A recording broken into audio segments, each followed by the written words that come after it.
अध्यात्म रामायण। श्री गणेशाय नमः। मूकं करोति वाचालं पंगुं लंघयते गिरिं यत्कृपा तम अहम वंदे परमानंद माधवम। भगवान की लीला का रहस्य कौन जान सकता है।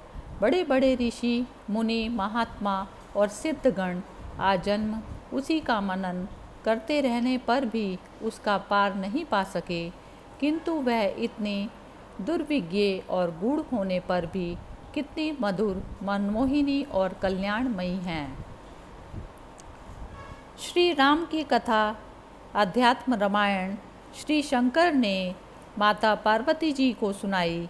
उस कथा को एक कौवे ने भी सुन लिया। उसी कौवे का पुनर्जन्म काकभुशुंडी के रूप में हुआ। काकभुशुंडी को पुनर्जन्म में भगवान शंकर के मुख से सुनी वह राम कथा पूरी की पूरी याद थी। उन्होंने यह कथा अपने शिष्यों को सुनाई। इस प्रकार राम कथा का प्रचार प्रसार हुआ। भगवान श्री शंकर के मुख से निकली श्री राम की यह पवित्र कथा अध्यात्म रामायण के नाम से विख्यात है।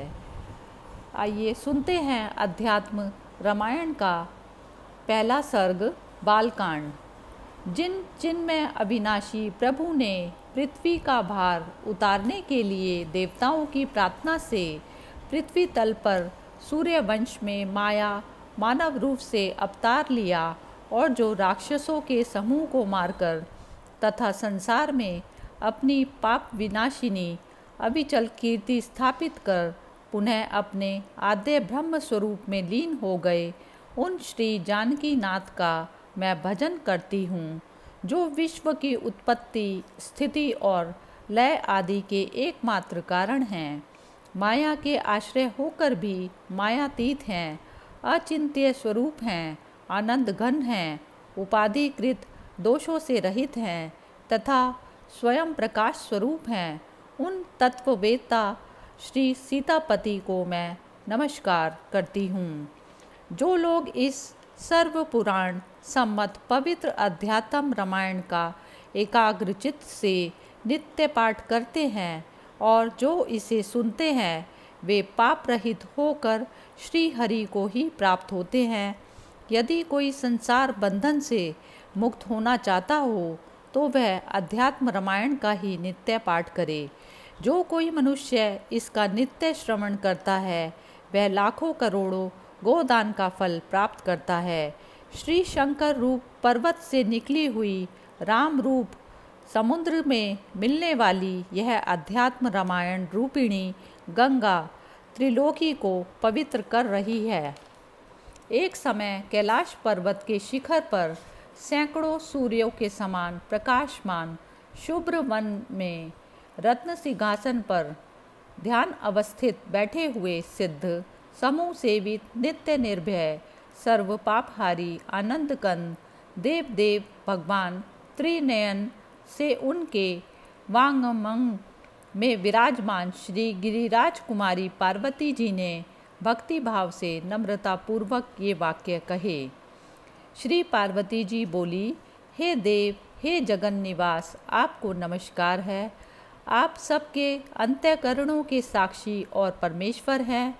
मैं आपसे श्री पुरुषोत्तम भगवान का सनातन तत्व पूछना चाहती हूँ, क्योंकि आप भी सनातन हैं।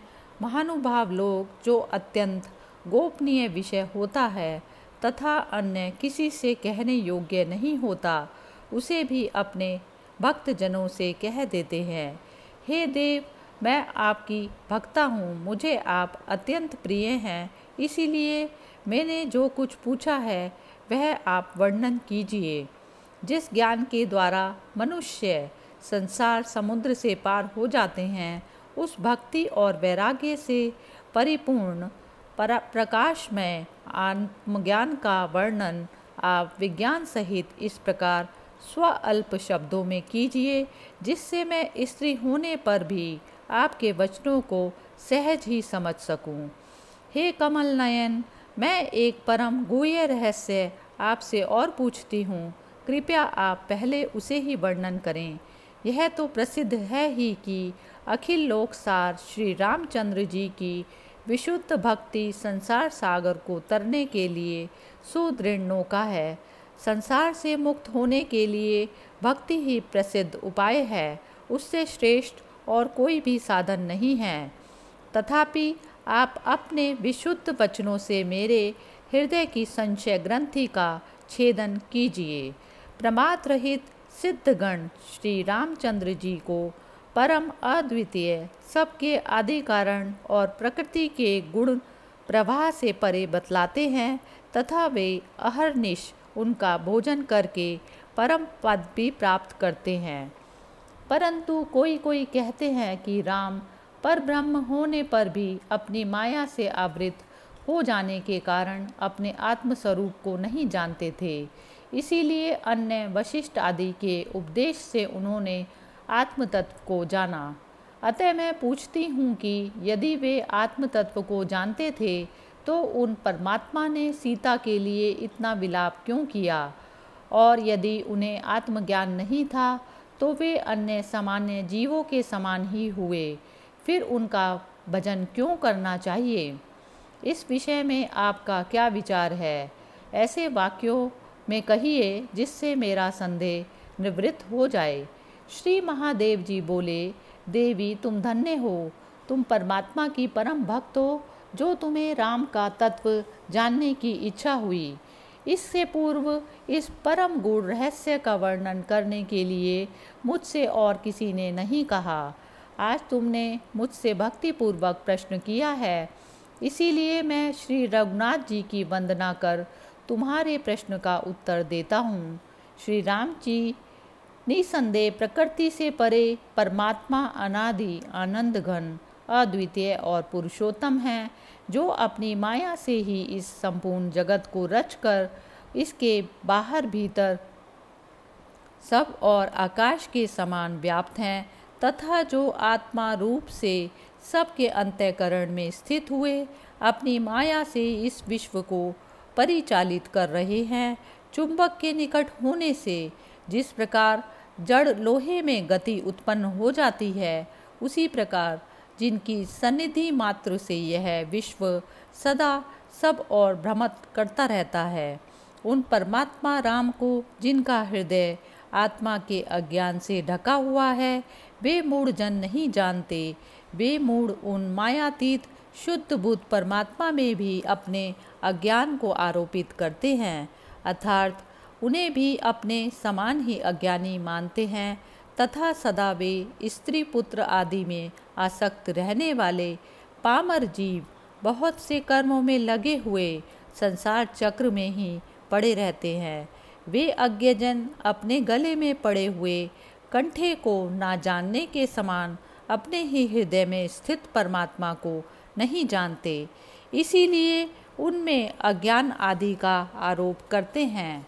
वास्तव में तो जिस प्रकार सूर्य में कभी अंधकार नहीं रहता, उसी प्रकार प्रकृति आदि से अतीत विशुद्ध विज्ञानगण ज्योति स्वरूप परमेश्वर परमात्मा राम में भी अविद्या नहीं रह सकती। और जिस प्रकार चक्कर लगाते समय मनुष्यों को नेत्रों के घूमने से ग्रह आदि भी घूमते हुए प्रतीत होते हैं, उसी प्रकार लोग अपने देह और इंद्रिय रूप कर्ता के किए हुए कर्मों का आत्मा में आरोप करके मोहित हो जाते हैं। प्रकाश रूपता का कभी व्यभिचार न होने से जिस प्रकार सूर्य में रात दिन का भेद नहीं होता, वह सर्वदा एक समान प्रकाशमान रहता है, उसी प्रकार शुद्ध चेतन घन भगवान राम में ज्ञान और अज्ञान दोनों कैसे रह सकते हैं। अतएव परमानंद स्वरूप विज्ञान घन अज्ञान साक्षी कमल नयन भगवान राम में अज्ञान का लेश भी नहीं है, क्योंकि वे माया के अधिष्ठान हैं, इसीलिए वह उन्हें मोहित नहीं कर सकती। हे पार्वती, इस विषय में मैं तुम्हें सीता राम और हनुमान के मोक्ष का साधन रूप संवाद सुनाता हूँ, जो अत्यंत गोपनीय और पवन दुर्लभ है।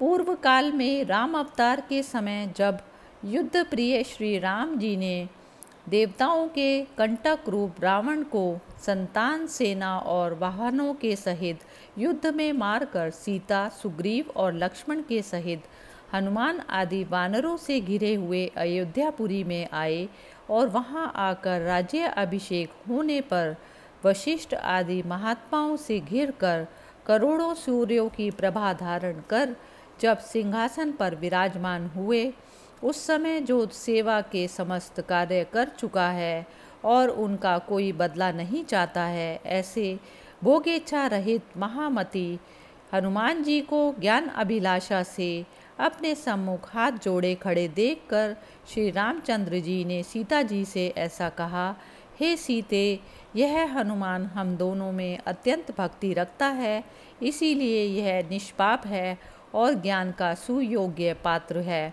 अतः तुम इसे मेरे तत्व का उपदेश करो। तब लोक विमोहिनी जनक नंदिनी सीता जी श्री रामचंद्र जी से बहुत अच्छा कह शरणागत हनुमान को भगवान राम का निश्चित तत्व बतलाने लगी। सीता जी ने कहा, वत्स हनुमान, तुम राम को साक्षात अद्वितीय सच्चिदानंद घन ब्रह्म समझो, निसंदेह समस्त उपाधियों से रहित, सत्ता मात्र, मन तथा इंद्रियों के अविषय आनंद घन, निर्मल, शांत, निर्विकार, निरंजन, सर्वव्यापक, स्वयं प्रकाश और पापहीन परमात्मा ही है और मुझे संसार की उत्पत्ति, स्थिति और अंत करने वाली मूल प्रकृति जानो।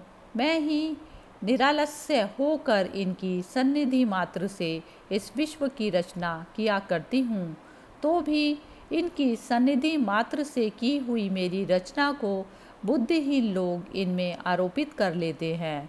अतएव अयोध्यापुरी में अत्यंत पवित्र रघुकुल में इनका जन्म लेना, फिर विश्वामित्र जी की सहायता करना, उनके यज्ञ की रक्षा करना, अहल्या को शाप मुक्त करना, श्री महादेव जी के धनुष को तोड़ना, तत्पश्चात मेरा पाणी ग्रहण करना, परशुराम जी का गर्भ खंडन करना तथा 12 वर्ष तक मेरे साथ अयोध्यापुरी में रहना, फिर दंडकारण्य में जाना, विराट का वध करना, माया मृग रूप मारीच का मारा जाना, मायामयी सीता का हरा जाना, तदंतर जटायु और कबंध का मुक्त होना, शबरी द्वारा भगवान का पूजित होना और सुग्रीव से मित्रता होना, फिर बाली का वध करना, सीता जी की खोज करना, समुद्र का पुल बंधवाना और लंकापुरी को घेर लेना तथा पुत्रों के सहित दुरात्मा रावण को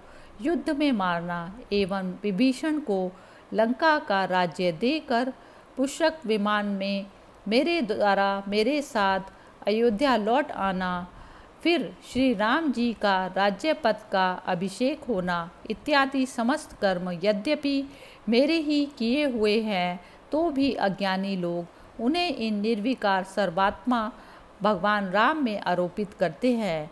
ये राम तो वास्तव में ना चलते हैं, ना ठहरते हैं, ना शोक करते हैं, ना इच्छा करते हैं, ना त्यागते हैं और ना कोई अन्य क्रिया ही करते हैं। ये आनंद स्वरूप अविचल और परिणामहीन हैं। केवल माया के गुणों से व्याप्त होने के कारण ही ये वैसे प्रतीत होते हैं। तदंतर श्री रामचंद्र जी ने सम्मुख खड़े हुए पवन पुत्र हनुमान से स्वयं कहा, मैं तुम्हें आत्मा, अनात्मा और परमात्मा का तत्व बताता हूँ, सावधान होकर सुनो। जलाशय में आकाश के 3 भेद स्पष्ट दिखाई देते हैं, एक महाकाश, दूसरा जल अविच्छिन्न आकाश और तीसरा प्रतिबिंब आकाश। जैसे आकाश के ये 3 बड़े बड़े भेद दिखाई देते हैं, उसी प्रकार चेतन भी 3 प्रकार का है। एक तो बुद्ध्यवच्छिन्न चेतन जो बुद्धि में व्याप्त है, दूसरा सर्वत्र परिपूर्ण है और तीसरा जो बुद्धि में प्रतिबिंबित होता है, जिसको आभास चेतन कहते हैं। इनमें से केवल आभास चेतन के सहित बुद्धि में ही कर्तृत्व है, अर्थात चिदाभास के सहित बुद्धि ही सब कार्य करती है, किंतु अज्ञजन भ्रांतिवश निर्वच्छिन्न निर्विकार साक्षी आत्मा में कर्तृत्व और जीवत्व का आरोप करते हैं, अर्थात उसे ही कर्ता भोक्ता मान लेते हैं। हमने जिसे जीव कहा है उसमें आभास चेतन तो मिथ्या है, किंतु सभी आभास मिथ्या ही हुआ करते हैं।